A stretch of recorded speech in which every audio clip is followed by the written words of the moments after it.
Bon dia, Victòria. Bona nit, Victòria Alsina. Porto tot el programa dient bon dia. Deu ser que porto moltes hores. Bueno, aquí dins a vegades no se sap exactament on som. No, anem ràpidament perquè, òbviament, tindríem una conversa de molts temes, alguns dels quals ens interessen a les dues molt. A més, tens un gran coneixement de política internacional, però avui estàs aquí perquè ets una persona d'enorme importància en la llista de Xavier Trias, una de les llistes que té més possibilitats de guanyar les eleccions. La primera pregunta que faria és per què algú com tu s'embolica a la manta, diguem-ne, i es posa a la campanya de Barcelona, quan ets una persona que has viscut als Estats Units, has tingut sempre una projecció internacional, vens de ser consellera d'Exteriors, i de sobte entres a la campanya de Barcelona. Per què?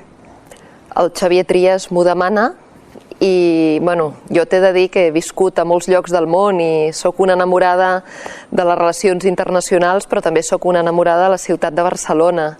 I quan el Xavier Trias em demana si em vull sumar a la seva llista, això va ser una mica després de que sortíssim del govern, a mi em va semblar que era un projecte apassionant pel que el propi Xavier Trias representa i també pel canvi que necessita Barcelona, no?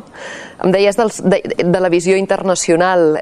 Tu quan vas pel món, la gent encara està enamorada de Barcelona i et diu, oh, Barcelona, ets de Barcelona. Tothom o hi ha anat, o hi vol anar-hi, o hi vol fer-hi alguna cosa, i en canvi la gent de Barcelona hem perdut l'autoestima de la ciutat.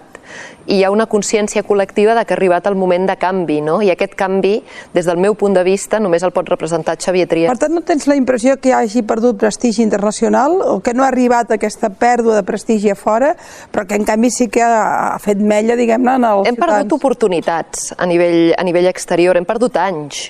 El que passa que Barcelona des del 92 s'ha anat posant molt bé i això no és una cosa que es perdi de cop. S'han perdut oportunitats sense cap tipus de dubte. De fet, això és una cosa que s'ha de revertir quan abans millor. Però el gran problema és que la gent de Barcelona, no? Tu vas caminant per l'Eixample, que és el cor de la ciutat, i trobes molta gent. Hi ha una enquesta, que és un baròmetre municipal mateix, que diu que un 30% de la gent de la ciutat vol anar a viure fora. És a dir, aquesta dada és molt greu. I quan tu preguntes a la gent qui aprova o qui suspèn el govern municipal, això són dades del propi Ajuntament, tens un 50, una mica més d'un 50% de la gent que suspèn el govern, no? I quan a la gent li preguntes si l'any 22 estem millor o pitjor que l'any 21, hi ha un 66% de la gent de Barcelona que diu que estem pitjor. De fet, totes les dades diuen que estem pitjor. Hem fet una mica d'anàlisi d'alguns dels grans temes de ciutat, perquè en totes les enquestes que es fan de Barcelona sempre hi ha temes que són molt recurrents de preocupació dels ciutadans. Estem parlant de seguretat, d'habitatge, estem parlant de neteja, de brutícia, estem parlant també de tot el tema de turisme, i en tots, quan hem mirat, tant en brutícia, per exemple, o en neteja de la ciutat, com en perillositat, en inseguretat, per tant, com en vivenda, o fins i tot amb els preus dels lloguers, estem pitjor.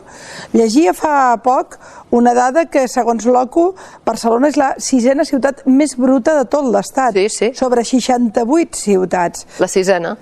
Com hem arribat al punt d'estar tan mal situats, una ciutat tan important com Barcelona, en una cosa tan fonamental com és la salubritat i com és la neteja? Com pot ser? Bueno, perquè el govern Colau-Collboni no ho ha fet bé.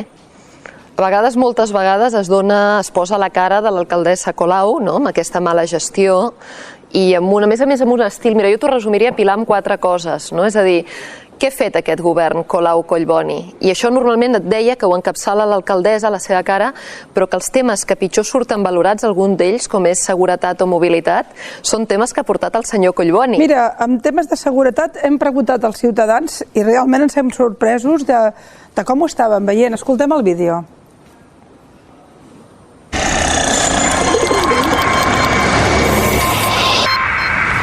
Que hi ha un senyor que es diu Collboni, que ara diu que serà el que arreglarà Barcelona, que està en contra de tot el que diu la Colau, que hasta fa 6 mesos firmava tot i que tot el que s'ha fet aquí ha sigut amb el vistiplau d'ells. A mi fa un mes em van robar un rellotge amb la seguretat d'aquí a Barcelona, que és infame. Això és molt difícil, jo no sé si no tinc experiència, perquè no sé si hi ha prous policies, prous municipals, és difícil de controlar, però s'hauria de fer. En general no combrego amb la seva, en absolut amb la seva gestió. Com arreglareu la seguretat de Barcelona? Primerament, el que es necessita és un alcalde que es cregui que la Guàrdia Urbana està per ajudar i per fer que la ciutat funcioni bé, no? Perquè la senyora Colau és la màxima responsable de la Guàrdia Urbana, perquè això sempre ho és la persona que lidera l'alcaldia, i en lloc de creure amb els professionals que té allà, doncs els dona de menys, ells saben que no la tindran darrere per qualsevol d'actuació que sigui una mica problemàtica, i les dades parlen per si soles, no? A mi m'impressiona especialment dos dades, no? A vegades és important concentrar en aquelles dades que donen, no, el dibuix global. Una de cada 4 persones que viu a Barcelona ha tingut un conflicte de seguretat, algun tipus d'incident, major o menor, l'últim any. Una de cada 4. Bueno. I l'altre dia deia la senyora Colau, i les dades de seguretat milloren. Saps per què milloren? Perquè quan els hi preguntes, no, i això és una enquesta també que són dades municipals, el 80% de les persones diuen que no han denunciat, és a dir, que han sofert algun tipus de delicte i que s'han decidit... Fa un mes em van robar i com que era una cosa menor no vaig arribar a fer... Doncs ets del 80%. 80% de persones que han tingut... Però clar, jo entenc que per bé que la cara pública de l'alcaldia és la senyora Colau i que a més és responsable màxima de la Guàrdia Urbana, la seguretat la porta el Partit Socialista. Sí. L'alcaldessa és la que posa la cara com a cap de la Guàrdia Urbana, però aquest és un tema que des de fa 8 anys l'està gestionant el Collboni, i aquí és especialment greu perquè s'està gestionant molt malament, i a més hi ha un tema d'incivisme. Ja no només és els incidents delinqüencials, tot el que pugui passar, sinó que és l'incivisme que hi ha a la ciutat. I per tant és una cosa que molesta molt als veïns en diferents barris, amb diferents intensitats. Però el PSC és un partit d'ordre.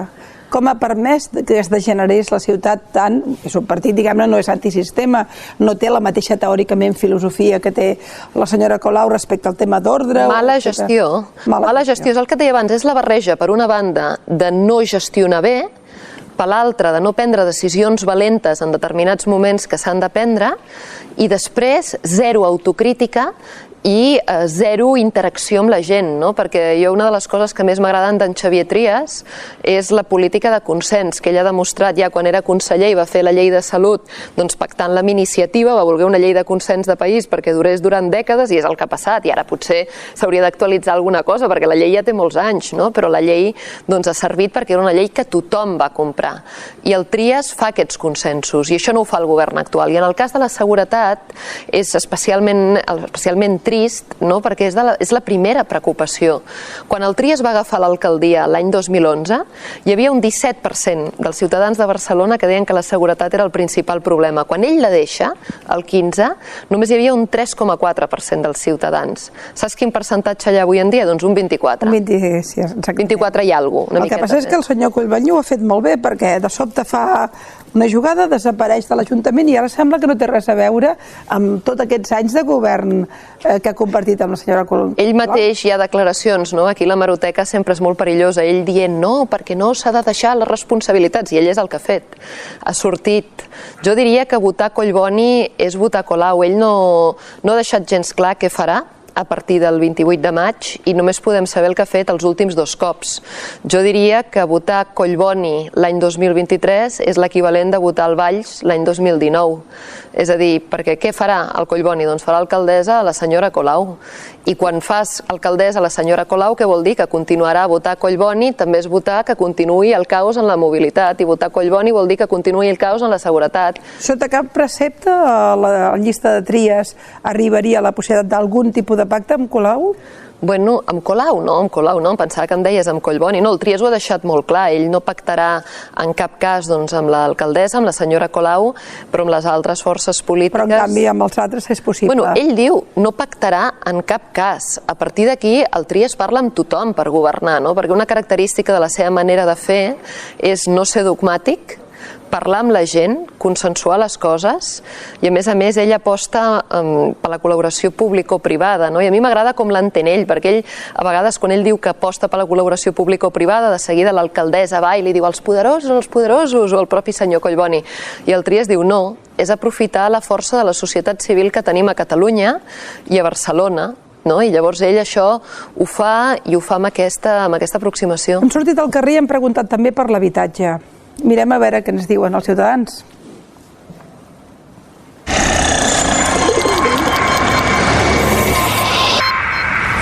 Home, la neteja jo crec que podria millorar. I la ciutat està bastant més bruta que mai. Una mica brut. Barcelona en general sí que trobaria falta una mica més de neteja. Trobo que la gestió des de l'alcaldia de Barcelona no ha estat gens correcta en aquest tema. No es una ciudad europea. I està brut, Sarrià està brut. A nivell d'institucions, doncs, també penso que podrien dedicar-li una mica més de, no sé si és pressupost, esforços, organització, millor gestió. S'ha avançat el tema, el d'habitatge ja vindrà, però també passa el mateix. Una de les imatges importants d'una ciutat és la seva qualitat de carrer, d'escenari, de paisatge, és a dir, no tenir la impressió que et pots trobar amb qualsevol... I jo que, per exemple, visc a l'Eixample, he arribat a fer unes fotos terrorífiques de containers absolutament sobreeixits, amb tota mena de coses pel terra, amb pudor, a vegades veure davant d'hotels, que al capdavall, si vius també del turisme, és d'una certa importància que tot això, i tot plegat es va degradant i la degradació porta degradació. També et pregunto en aquest sentit, com es resoldrà aquest tema? Això té solució o és que estem en un nivell de problema que ja és difícil? En Trias diu que de les primeres coses que farà quan arribi a l'alcaldia serà solucionar el tema de la neteja perquè la ciutat està bruta, no? I la senyora Colau, quan diu que la ciutat està neta, menteix, perquè la ciutat està bruta, llavors això nosaltres ho tenim com un dels punts centrals. Però com està això, Victòria? Bueno, ja ho va fer-ho. El Trias en el seu... No era tan greu la situació, però ja ho va fer-ho. Doncs t'asseus i parles primerament amb tots els concessionaris que hi ha per veure què falla i per què això no està funcionant. És a dir, primerament acceptes que està brut, perquè els ciutadans no tenen una percepció subjectiva de que això està brut. Barcelona està bruta i les àrees on hi ha més turisme i més circulació de gent i més densitat de població està superbrut, no? Llavors el Trias farà, doncs, primerament el que fa sempre ell, escoltar les parts, veure què està funcionant i què no està funcionant dels concessionaris de neteja i a partir d'aquí, doncs, replantejar-ho perquè les coses es facin i es facin bé. Turisme. Parlem de turisme, també hem preguntat sobre turisme.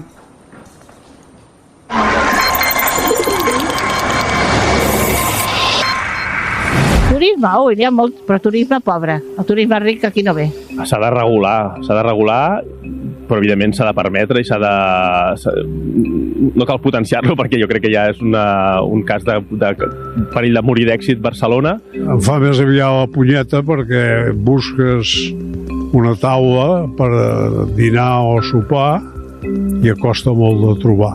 I ja no parlem dels pisos turístics que agafen, clar, que tot això desplacen a la gent que té el seu pis, bueno, que el desplacen no, que els és impossible pagar el que els hi demanen. A la meva escala tots són turistes, Tothom se ven el pis i se'n van d'aquí perquè d'aquí no es pot viure. Aquest turisme no interessa. Aquests que mengen a les 7 de la tarda una paella, aquests no interessen.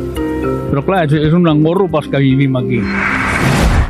Clar, és un problema perquè he estat mirant les xifres sobre el turisme i Barcelona l'any passat van arribar 7 milions de persones i va amb un volum de despesa i per tant d'aportació econòmica a la ciutat de moltíssim diner, no recordo la xifra, però estem parlant d'un volum extraordinari. Barcelona necessita el turisme, això sembla bastant evident.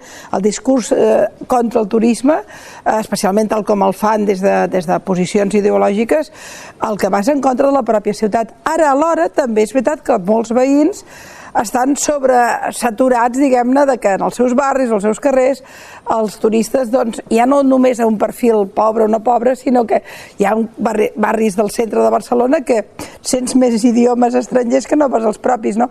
Com es concilia l'activitat econòmica tan important que representa amb que hi hagi un turisme més o menys ordenat? Hi ha una ordenació d'aquest món?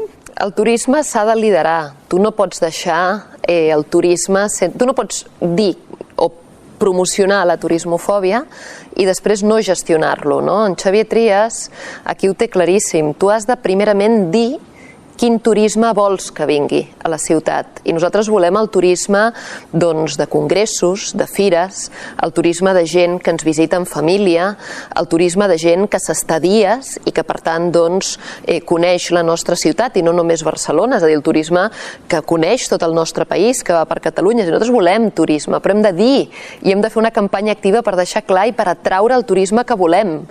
des de la Covid, la Covid va suposar una situació completament anòmala per a la nostra ciutat on ens vam quedar sense turisme. I aquí va haver com un reset, perquè a vegades sembla que tota la culpa del turisme sigui del Trias, quan parles amb el govern Colau Collboni, i no és veritat, és a dir, ells van tenir, per començar, que el Trias va dir quin tipus de turisme volia. Ells han fet el desgovern del turisme i especialment et deia allò del Covid, perquè després del Covid hi havia l'oportunitat de fer un reset i fer alguna cosa diferent i no han fet res diferent. Però com es reordena? Com intervens en una cosa en el fons tan lliure com és la gent que vol visitar una ciutat?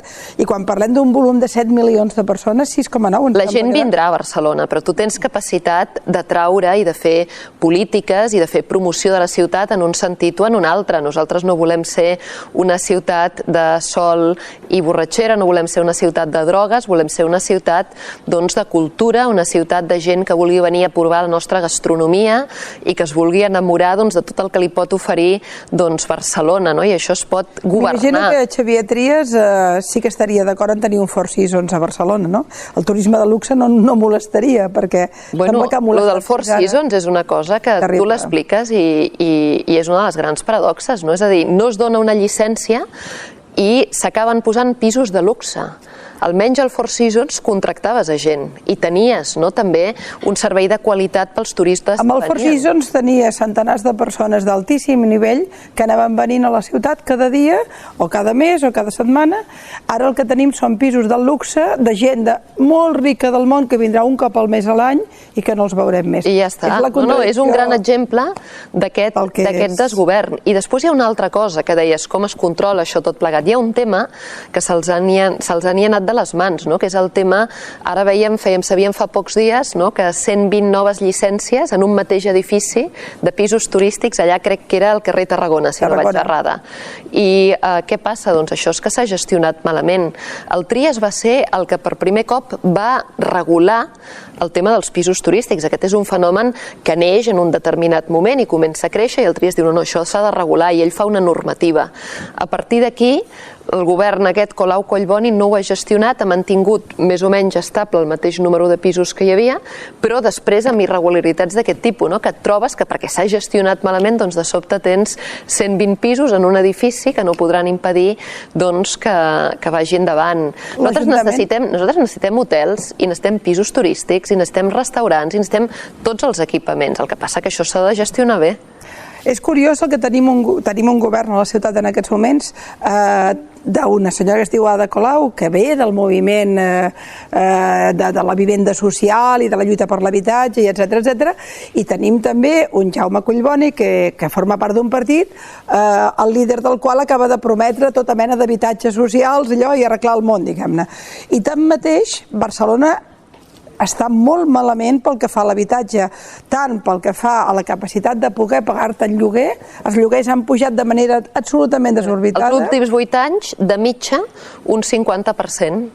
Però si tu mires alguns barris, com per exemple el de la Bordeta, quasi un 90%. Per tant, aquests darrers anys... Amb el Trias van baixar, un 8%. Els lloguers. O sigui que el govern, que teòricament havia de tenir més sensibilitat social en matèria d'habitatge, ha aconseguit que la ciutat sigui més cara que mai per poder tenir un habitatge.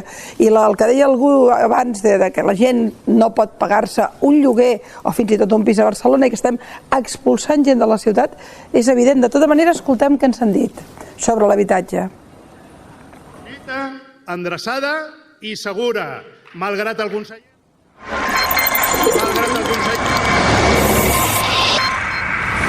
Soc d'aquells que amb els seus dies es va comprar un pis fa temps i no he tingut problema. Però bueno, tinc fills que sí que l'han tingut.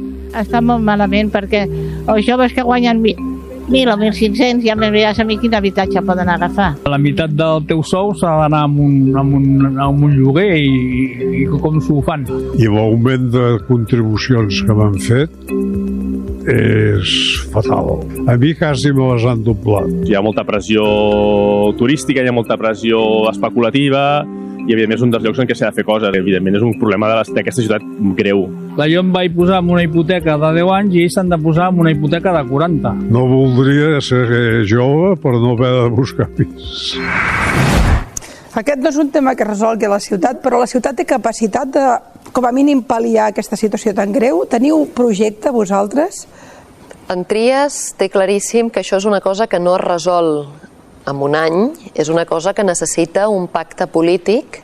Ell diu a 20 anys, no? Bueno, 20 anys vol dir, comencem per 10, no? Però vull dir un pacte de 2 dècades, perquè no pot ser que no tinguem un parc públic de lloguer de manera sostinguda. Les ciutats europees tenen uns parcs de lloguer que arriben al 20 i pico% i nosaltres és que, clar, estem al 2-3%, per tant, això és una situació molt greu. Tot això és una situació que ve de lluny i que s'ha anat agreujant, no?, aquests darrers anys, i la promesa aquesta ja de la Sareb, no? Sembla ser que últimament el senyor Collboni no fa d'alcalde o de candidat a alcalde, sinó que el que fa quasi és de delegado del govern, encara que ja en porta un altre a la llista, no? I porta el senyor Pedro Sánchez, porta la senyora Calviño, porta ministres, els va passejant per aquí, que ens venen a dir que hem de votar i a fer-nos promeses electoralistes barates en lloc de venir i dir-nos que invertiran el que ens deuen, no? I això en el cas de l'habitatge és especialment greu perquè és un problema realment greu. Llavors, amb això fer electoralisme té més pecat, no?, que amb altres temes, fins i tot.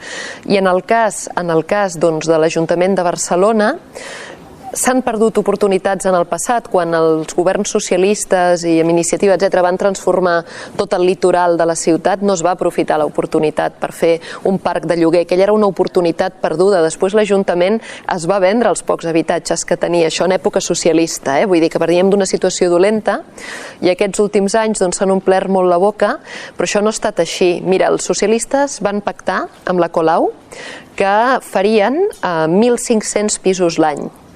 I si tu veus els pisos que han fet des de l'any 2016 fins l'any 2020, doncs són 1.600 i pocs, en 4 anys, no? Això havia de ser cada any, en teoria. Doncs aquests números, aquí estem. Aquí estem. Victòria Alsina, quina serà la seva responsabilitat si Xavier Trias governa? Jo he estat fent el programa electoral i he estat pensant en Xavier Trias, especialment tota la part internacional de projecció de Barcelona al món, no?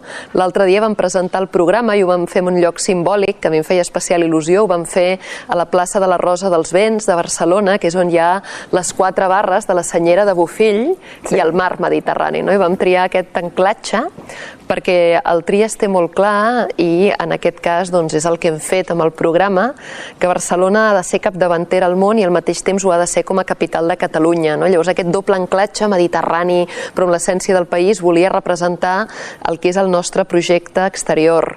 Per dir-te en una mesura concreta, no?, que ens sembla d'especial rellevància, per promocionar la marca Barcelona farem un consorci públic-privat i la gestionarem en totes les dimensions, no?, perquè la marca Barcelona és cultura, però és talent, és universitats, tenim un ecosistema d'innovació que hem d'explotar i moltes coses més. Escolta, una darrera cosa, Victòria, ja tenim la Marta, que suposo que alguna pregunta final farà, però...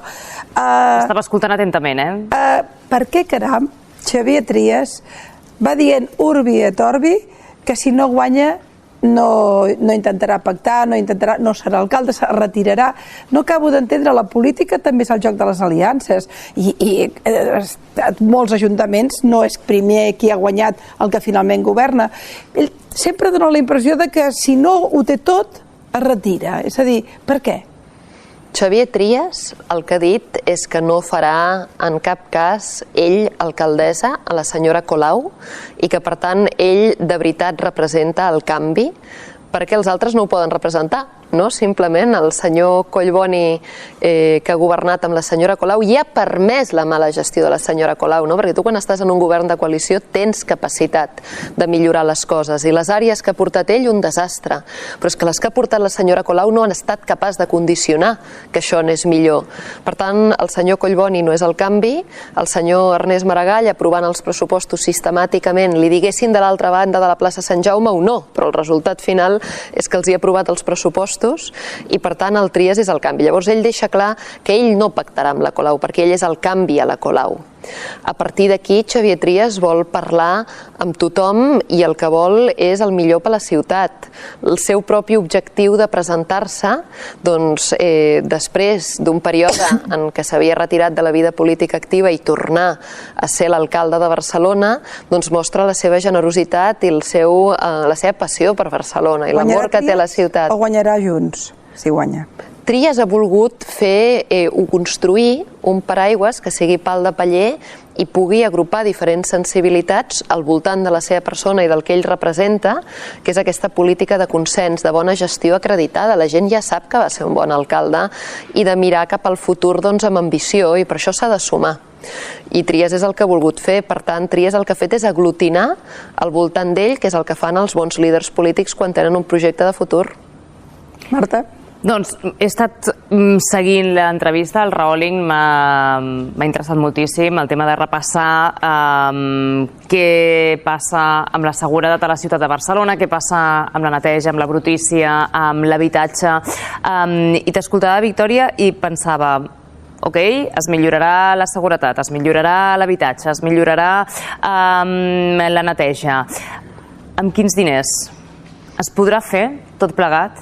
Són promeses que al final tothom vol millorar l'habitatge, vol millorar la seguretat, vol millorar la neteja, però després costarà dur a terme pressupostàriament? Mira, aquí una prèvia és que el Xavier Trias, i explico aquestes coses a vegades que són de portes cap endins, no?